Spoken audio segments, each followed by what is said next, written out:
Hey everyone, welcome to the Leverage Your Podcast show. I have with me visibility strategist Josef Schinwald, and of course, in the podcasting space and podcast guesting space, no less. So I'm really excited to talk about one of my favorite topics with you, Joseph. Welcome to the show. Hello, Lindsay. It's a very nice privilege to be on your show. So, how did you get into the podcast guesting space? I know you told me you've been in it for 6 years. But yeah, how did you kind of get into it? It's something you must like because, like I like interviews. I was in Buenos Aires, Argentina. I was the hemisphere manager for Hemisphere newspaper, and I was in universities teaching. And so I was invited to television. I was 50 times on television, and it just was a great highlight of my life. I really loved it, talking about business stuff. And then I was going into e-commerce for altogether like e-commerce and internet marketing. I think it's already at least 20 years.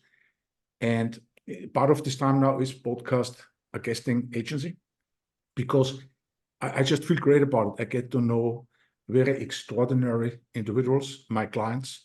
They are usually in the business leadership niche, also spirituality. These are the kind of things I studied myself. Yeah. And I picked them on LinkedIn, and it almost works out for me. So I have some good clients, and I like the idea to, particularly with COVID, that was awesome at that time to actually have this amazing conversations. And that's what the podcasting world is. You get just a real nice conversation. It's like almost like you go out, you go to a nice restaurant, you meet new people, and it's like that a little bit, I think.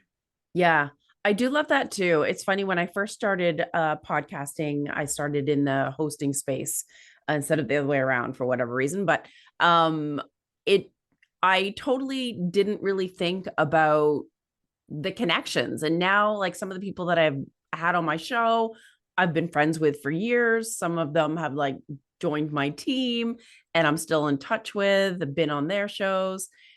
Like, it really is amazing how it just connects everybody, and just the ability of sharing stories and helping.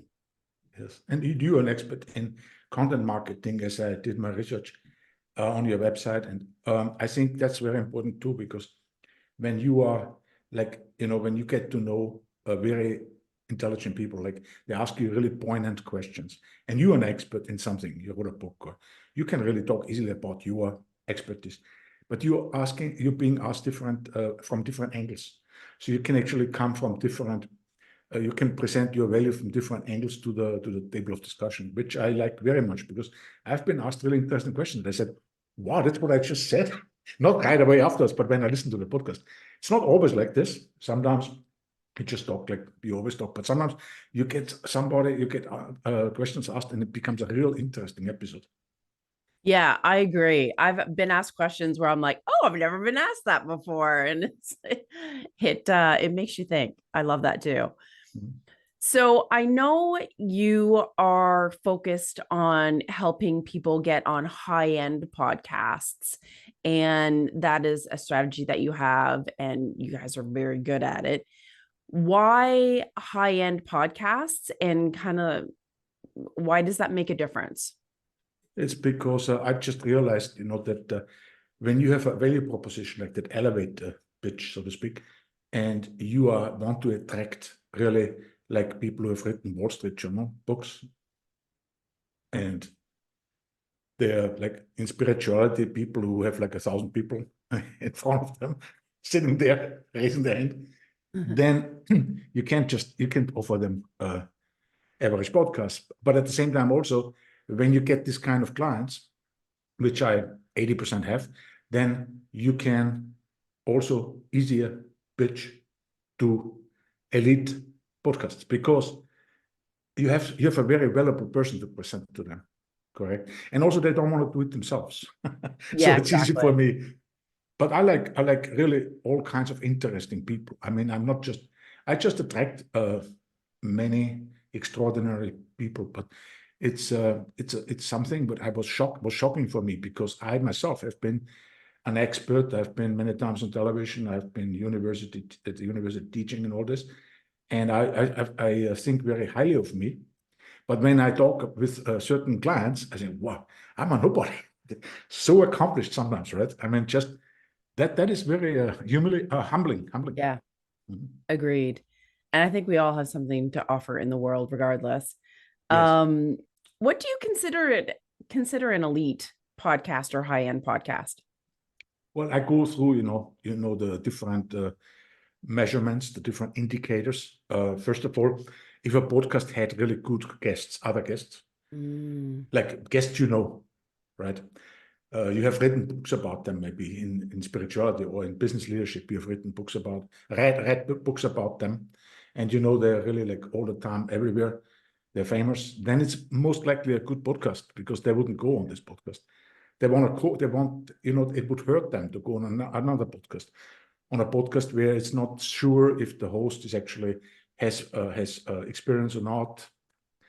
So then you go also for measurements like iTunes, the chart among the yeah, 100, which is related to the global rank and the listen score of which comes from Apple Podcast, but it's in listen notes, yeah, the global rank.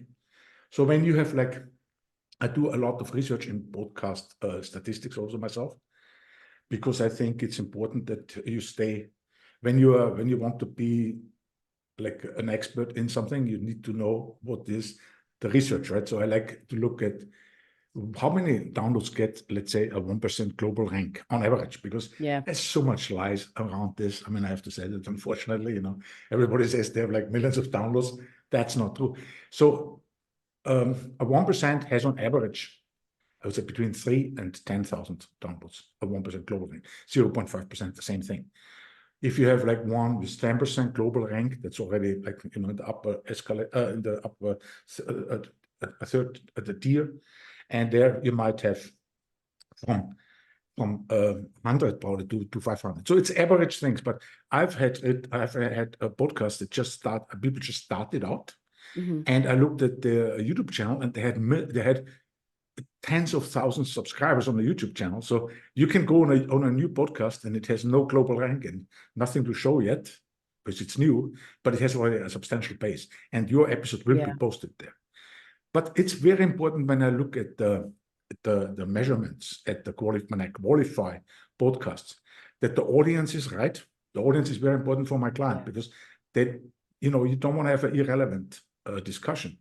And when the audience is right, then how do you notice? First of all, right? I do a lot of research with AI nowadays also. oh, okay, I use ChatGPT. It's just, after I have a good pitch from a podcast client of mine, when I have that one, then I can ask easily, what are great podcasts for this person? What is the audience? The audiences. It's very specific, this ChatGPT with audiences. I love it. It gives you like 5 audiences, and then you can see which one is the best one, rate it, and that helps. I'm not saying this is everything yet, and yeah, often ChatGPT also is wrong, and you have to double check. Particularly, you don't want to have anything that's like written and published from artificial intelligence.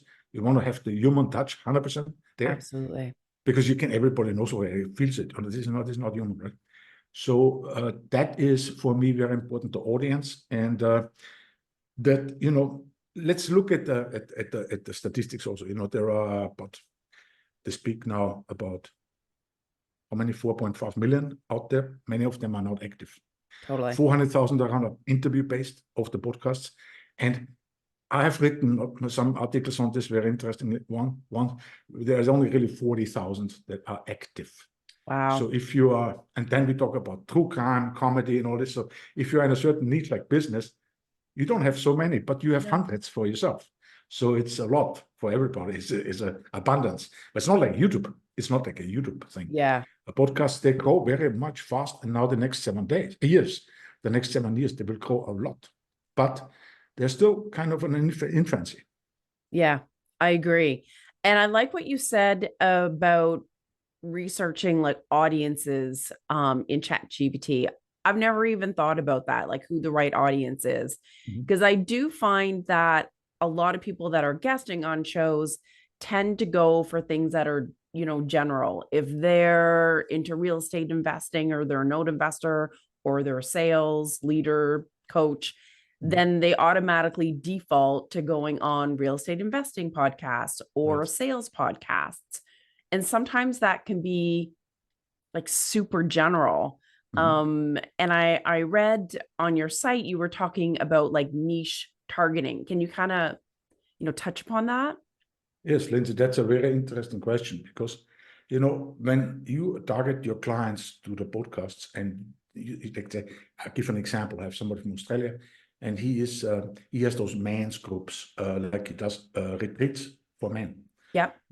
They help each other, they bond with each other, and they pay $10,000 to be there. So he wants, and he has secretaries and assistants, and we talked several times, and we started out. He's very spiritual as well, so has a lot of good spiritual understanding about the world and life and all this. So we came to the conclusion we should target those podcasts, which are men's groups, manliness, Yeah. magnificence of man, and superior man, and all this stuff. So many podcasts about men. There Also are. about women, of course. Yes. And that wasn't the right target because what I realized is, even though this is a very high level guest, but we got some great podcasts, 0.5, 0.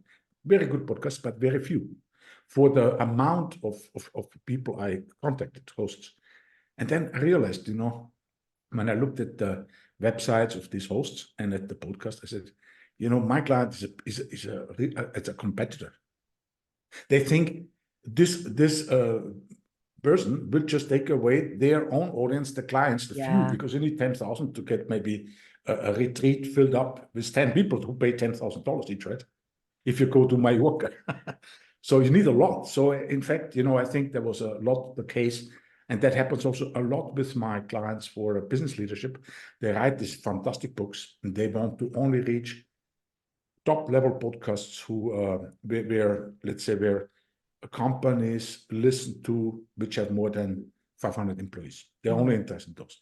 But when I go to this kind of podcast with those kind of audiences, then I get many times in-house podcasts. In other words, they are from big consulting companies. Yeah. They only interview their own clients, and they don't want another consultant. Right. They're just taking the clients away from them. Yeah. So it's so hard to get them first, and then somebody comes, talks very interestingly. So this is always to remember when you are looking for your niche. So let's say in my case, it's a good example. In my case, I do what I preach, so I go on podcasts. I would define myself as an internet marketer. Yeah. And I can talk really well about all, like you, the content marketing, all this, all kinds of marketing. I can talk really well about marketing. So why would I go on only? Because I like the podcast about podcasts as well, of course. If I'm not a competitor, because if I'm a competitor, I don't really care, honestly. I don't, because everybody has their own niche. But if it's a real nice harmony between the two of us, you're expert in helping businesses to establish their own podcast and get their own audience, while I help experts who have maybe their own podcast already or don't have one, but they want to leverage other people's audiences. Yeah. So there's a fantastic synchronicity. The synchronicity is another word. It's a fantastic harmony here. And what I want to say here is that I'm going very often on podcasts which are just pure different. I can go on a podcast for lawyers, for real estate. Totally. Why? Because they also need the visibility, and everybody basically can go on a podcast too. So I can go on these podcasts. I don't even hear of anybody like accountant, but I'm sure there are accountants who go on a podcast too as well. So Absolutely. I don't have to go necessarily to hang out with people who talk about the same thing like I. Yeah. They might be even better than me. I mean, podcasting, there are lots of podcast experts out there. That's so true. And I think it's like being niche, but then also looking at who you can be in front of that would be your ideal client. And then also talking into podcasts or podcast industries or industries in general where you can actually stand out. Because like you said, like it's like me going on marketing podcasts. Yes, it would be about podcasting, but there's probably like a whole million of them. if you're in the general space, you're just going to be like everybody else. Everything branding is good for us. Everything branding, everything content marketing is good for us. Because it's such a great content marketing thing. Like what we are creating now, content is amazing, isn't it? I mean, I can, we have the clips later on. I can have a transcript. Yeah. But if you do this, it's not very hard. I mean, you're getting those interviews. Let's say I try to get 3 a month. In a year, you have like 30 more interviews. That's a lot of content. Yeah. You can make blog posts out of it. You can actually, the snippets, and you're expert in this. When you know the highlights, when you take this time and you make this really nice for the social media campaigns. Well, it's not only that this is content people will listen to. Most of the people on social media, they're not podcast listeners. They don't listen to podcasts. These are not necessarily the subscribers to podcasts. They are for a different reason on social media, let's say LinkedIn, Facebook, Instagram. But when they see from an expert from time to time, let's say 5 times a month, a clip where the expert on different podcasts, right, where he talks, let's say 1 minute, half a minute about a certain topic, because he gets the question asked. So it's easy for him to talk from different angles, even though they know him already, read his book already, but he will say different things again. Yeah. And it's like the perception and the myth. So the perception, myth, and reality. The myth is that people think that these experts have been always invited because they're experts. They're so famous. The reality is they were pitching themselves, or they were pitched by an agency. That's the reality. Yeah. So there's the myth and the reality. And I think it's very important to know that's a fantastic way to get that status of an authority. Particularly when you've written a book, you should just right away go on a podcast too, or have your own podcast. And also the go-to expert. And if it's a business, if you have a brand, it's very similar, because how, as a brand, how do you get the 40 minutes to talk about your service? I mean, this is, the brand is what people say when you are not in the room about you. And you get so much time to talk about you in an interesting, fascinating, compelling way. So people will remember you, and they will connect with your website, and they will become part of your profitability ecosystem, right? And your marketing funnel. And so, it's very difficult to say, okay, I'm going on a podcast and now I get a new client. That's not always happening, of course. No. And sometimes you get a client from a podcast interview you had 3 years ago. Yeah, absolutely. Yeah, you can't expect just to be on a podcast and everything happens. It's like how you leverage it, the strategies involved, being intentional. Yeah, I think that's really important. What I like what you said is that every podcast episode is a networking event. And I think that's a whole nother angle that a lot of podcasters really miss the mark on and don't leverage to the fullest. Can you talk about that? Yes, but just think about, I have this client, for instance, he just wrote a book on leadership, and he's not very known. He has a good book, he wrote a good book, but he just really starts out. And I put him on all these great shows with about leadership in America, and he's from Germany. So I was thinking, recently, what an opportunity for him to make those networking, to do this networking. Now he gets to know all these people in leadership. There are many times have written books themselves. The hosts are just the same kind of experts like he, or even better, bigger. And so, this, and I see it myself also. When I make when I get my interviews, I really I try to have this. I'm very grateful to have to know this person now on LinkedIn also and Facebook. Yeah. So because we are posting things and it's about the same industry, and sometimes you get back. Yesterday I had somebody, a podcast host.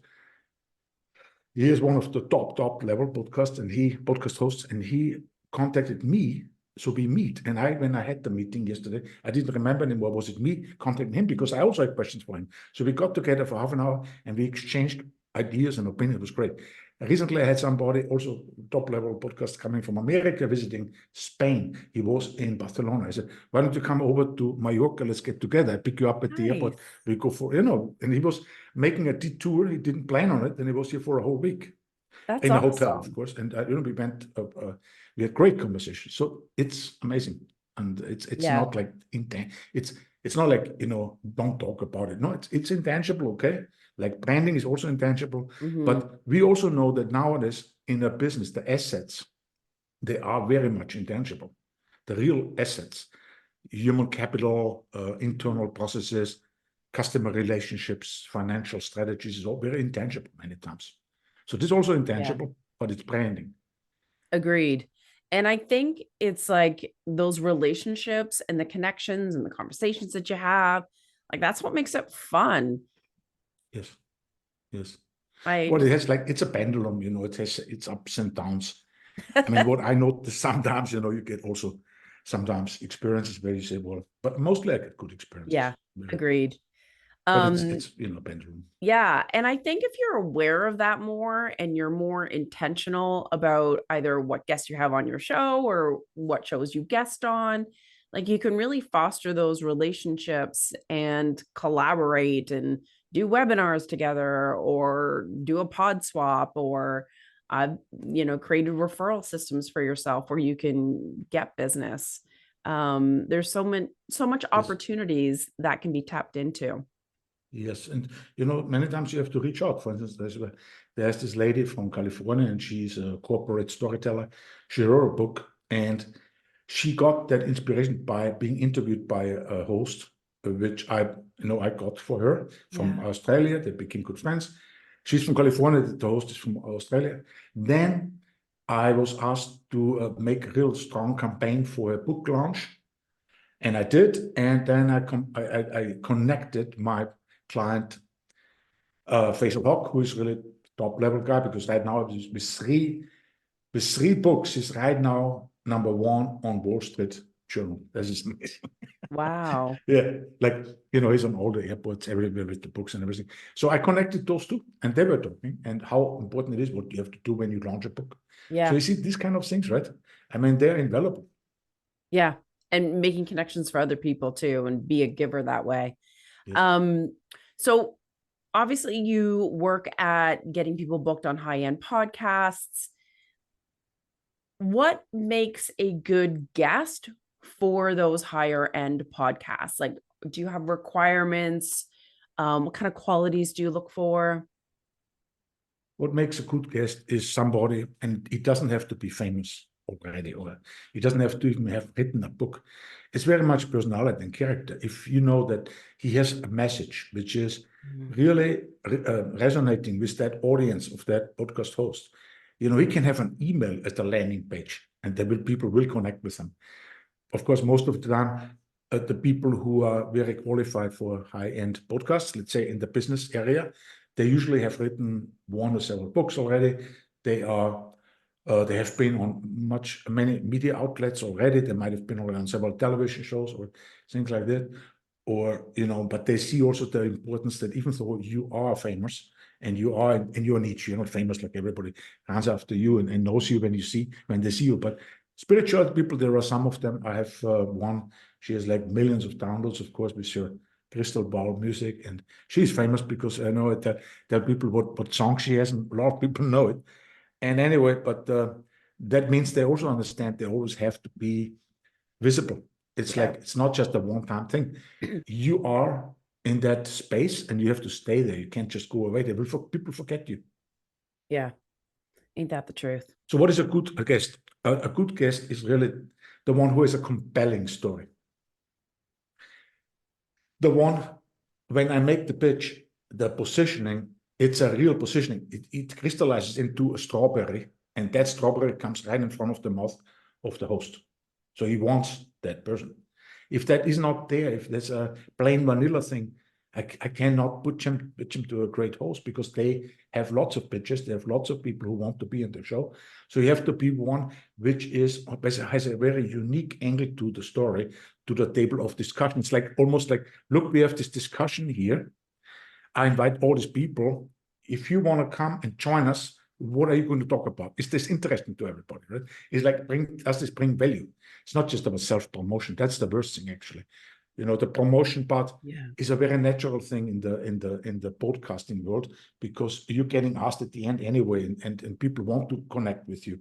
But if somebody just pitches himself all the time, let's forget it. And there are hosts that do that also, and the guest has no chance to talk about himself anymore. because he is talking about herself all the time in the interview. No, but it's like really like compelling story. The best one is the one who has a story, a good story, because you see, it's like education, but also entertaining. It's both. It's entertaining and education. That's the best guest. So if he has a story, let's say a business leader who was in Japan when he was 20 and got this enlightenment story, that's all a nice story to get started, right? So you see what I mean? It's like, or it's not just like, oh, I had already five businesses before I was 30 years old. He also has to be a sympathetic, nice human being, right? There was one, I remember, he was talking about all this new things with the financial world, bitcoins and all this stuff, and NFT, whatever. And he was just so full of himself, I could not pitch him, because he would actually have, in his own words, something like, that's why I can lead the discussion. You see what I mean? I mean, you have to have a bit of arrogance, humility, right? Yeah. That's not a terribly good guest. No, agreed. Yeah, I've seen it all as well. So do you help clients like craft their message, their story, their talk topics? Like, what do you do when you work with your clients? Well, the process is exactly that. I mean, first I have a Zoom call, and we are going on a Zoom call for 30 minutes. We talk about the objectives, what the person wants to accomplish with a podcast guesting tour of 4, like an interview package first, like an experience package of 4 or 10.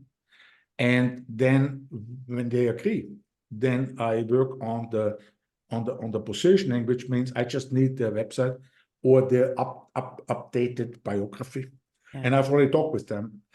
I already talked what kind of audience you want to reach, but sometimes they don't know it themselves. So it's a really that's what I like to do. I like positioning. I was teaching in universities in 3 actually, and when I was in Argentina, Buenos Aires, and I like this kind of whole topic of this marketing, positioning, self-image, and all this. So that's what I do, and it's not so difficult. Many times they look at it, and they sometimes they think, oh, Josef, you do it, I trust you, you're the best, but I'm not. So they look at it, and we change things around, and I forgot something very important, and we put it in together. It just takes a little bit of editing the document, the Google Doc, and then I set it up as a campaign with follow-ups, multi-channel outreach. I work very much also with LinkedIn, of course, but email is very important, because you get the hosts have to get a certain body of text in order to say, yeah, I'm interested in that person. You can't just say, I know Frank, he's a great guy, here's his website. You have to do the writing has to be good, the copywriting, the marketing. So then after that, I make the podcast tracker sheet, which is again a Google document, Excel, where I put in, I get everything, the emails and the podcast name, and this becomes the variable then in the campaign, of course, the name, and very important, the personalization. And I work with artificial intelligence there also. You can't, when you have so many clients, you can't just all the time do and listen to every podcast, like 3 episodes or whatever. I know a lot of podcasts, and I know I listen to them, and so. But when I reach a new podcast, sometimes I'm quite fast. I see patterns. With the time you see patterns, pattern recognition.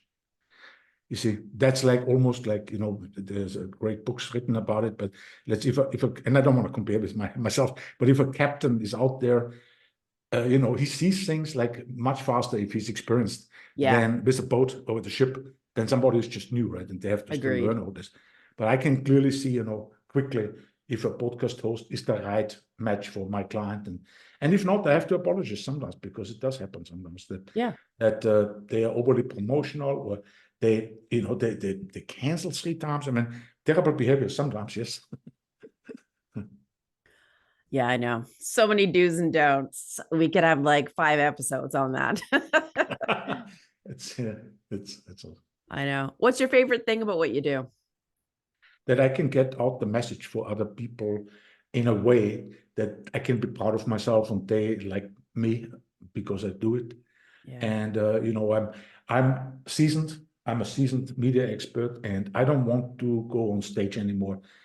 And I don't want to be the big shot. I want to, it is a lifestyle business for me. I like it. Yeah. And we've talked a lot about elite professionals. I like, people, very ordinary people, and they have written a book, and I like to represent them, and they are fascinating to get to know. And I think to get to know them is so fulfilling for me, because I live in this small village since about 3 years now, in the mountains in Mallorca. The beach is not far away. It's like by car, Nice. 10 minutes. But it's a small village. It's about 700 people here. Beautiful village. I do a lot of hiking. And there are people from Germany, from England, from Sweden. And we know each other quite well. They have houses here. But that is the beautiful thing here. But at the same time, it's totally important for me also is all these people I get to know on my computer, on my laptop. Yeah. That's totally the same, if not more, if not better sometimes. But I've made good friends here. Yeah. But I think also that's very fulfilling to me to be at my age now, to be so active still. Because I read the books, and when I have a new client, I read his book. I get to know them really well. I study them really well, so I can really understand them. And they get to know me over a year, over 2 years. That's beautiful. That's beautiful. I love That's that. what I like.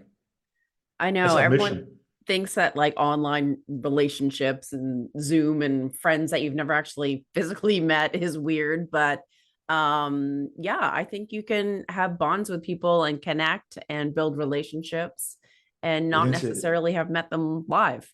I think that's Lindsay, cool. I mean, I've experienced it with Stompernet. Stompernet, you probably don't know Stompernet, but Stompernet was 2006. That was the first, I had an e-commerce store, and that was the first internet marketing underground, stomping the search engines, so to speak, right?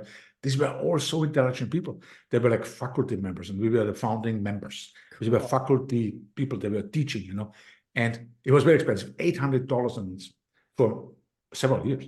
And I got my e-commerce store up like very like huge revenues at the time. And everybody became so successful because it was a new paradigm. The internet, Google, just like now, artificial intelligence, basically then. And I tell you, I have friends from there. Yeah. And we went since 2006, we went through all kinds of we meet each other still. Oh, wow. Yeah, amazing, And we love to talk and meet, and we laugh a lot. And I was 10 years in Costa Rica because my business was really well. I had almost everything outsourced. I lived on the best beaches. So they wanted to always meet me also. I met them, and they become more successful than me, much more successful than me, because they were working while I was having a good time in Costa Rica. That's awesome. Yeah, but that's totally real. That's totally real. These relationships. Totally agreed. real. Absolutely. Love it. Well, I so appreciate your sharing your wisdom and your experience in podcast guesting. Of course, one of my favorite topics. I understand you have a free resource that you can give the audience. Yes. So yeah, let them know what it is and how they can get it. Yes, it's an ebook, and it's a very short one. It's only 30 pages because I did write several times a thesis and stuff, and I don't recommend anybody to read those stuff. But this book solves one problem for one kind of people. It's like for consultants and for coaches and brands, and it solves one problem: how to research the best podcasts and how to pitch them the best way. And a few myth busting things are in there, frequently asked questions, but it's about 30 pages. Okay. So you can download it on my website. You don't even have to give me an email address. It's guestexpertsonair.com, guestexpertsonair.com/podcast promo. Perfect. And probably, Lindsay, you have to repeat it because I speak like Arnold Schwarzenegger. Podcast promo. I'll have the link in the show notes too. In former days, when I had my e-commerce store, I was always buying stuff from California, from wholesalers, and there was only the phone always at the phone, no face, nothing. Yeah. So they said, "Yeah, you talk like Arnold Schwarzenegger." So I'm from Austria, and I said, "Yeah, I don't only talk like him. I look like him. Just the face looks different." He was still young there. He was 20 years old. Yeah.